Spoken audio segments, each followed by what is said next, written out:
Sa gitna ng patuloy na kontrobersya sa kampo ng Los Angeles Lakers, isang matinding banat ang ibinato ni Stephen A. Smith kay Rob Pelinka at sa coaching decision ng franchise.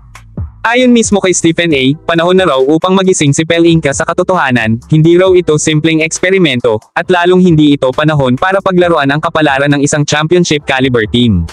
Ang pangunahing punteriya ng komentaryo ni Stephen A. ay ang head coach na si JJ Redick, isang dating manlalaro na ni-recruit ng Lakers kahit walang sapat na coaching experience, at ngayon ay sinisisi sa kabiguan ng koponan sa kasalukuyang season. Mabigat ang sinabi ni Stephen A. Smith, hindi sapat ang basketball IQ kung hindi mo alam kung kailan ka dapat makinig at tumanggap ng pagkakamali. Ayon sa kanya, kahit anong ganda ng roster na buuin ni Pelinka, kung ang head coach ay may matigas na paninindigan, kahit mali, ay siguradong uulit at uulit lang ang pagkakamaling ito.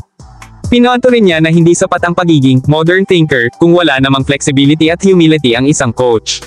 Sa madaling salita, binansagan niyang walang saysay ang mga desisyon ni Redick kung patuloy itong magpupumilit sa small ball system na hindi naman akma sa personnel ng Lakers. Isang matinding punto pa ni Stephen A. ay ang ideya na, kahit na may hirang pa si Redick sa mga nominasyon para sa Coach of the Year, hindi raw ito dapat mangyari.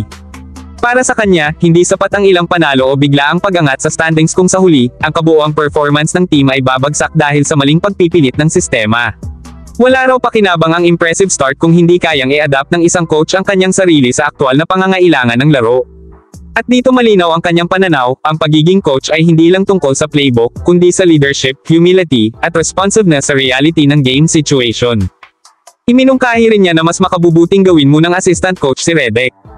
Para kay Stephen A., may potential si JJ, pero kailangan niya ng tamang guidance at exposure bago ito bigyan ng full responsibility sa isang team na may malalaking expectations.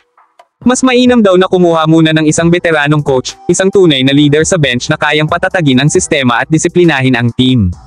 Isang coach na may kakayahang magbalance sa star power at basketball philosophy, hindi yung coach na pilit na sinusunod ang kanyang ideal system kahit kitang-kita nang hindi ito gumagana sa aktwal na laro. Ito ang masakit na realidad na hindi matanggap ng marami, maaaring mali ang direksyong tinatahak ng Lakers ngayon, hindi dahil sa kakulangan ng talento, kundi dahil sa maling pagpili ng leader. Ayon kay Stephen A., tila mas inuuna pa ng front office ang narrative ng young, new age coaching kaysa sa solidong resulta. Sa isang franchise na may matinding legacy tulad ng Lakers, hindi raw ito dapat pinaglalaroan. Hindi pwedeng isugol ang isang buong season sa eksperimento, lalo na kung ang resulta ay pagkasayang ng prime years ni LeBron James at ng buong core ng team. Ang tanong ngayon, makikinig ba ang Lakers? Magigising ba sa sinasabi ng media at ng fans? O patuloy silang kakapit sa maling sistema habang unti-unting nauubos ang tiwala ng mga manunood? Isa lang ang malinaw, para kay Stephen A. Smith, hindi ito personal. Ito ay isang malakas na sigaw para sa accountability at tamang direksyon ng isang team na hindi dapat naghahanap pa ng identity sa panahong ganito. E-comment na lang nyo ang inyong opinion kung may time po kayo at huwag po kalimutan mag-like at mag-subscribe sa channel para sa latest Lakers update. Maraming salamat po.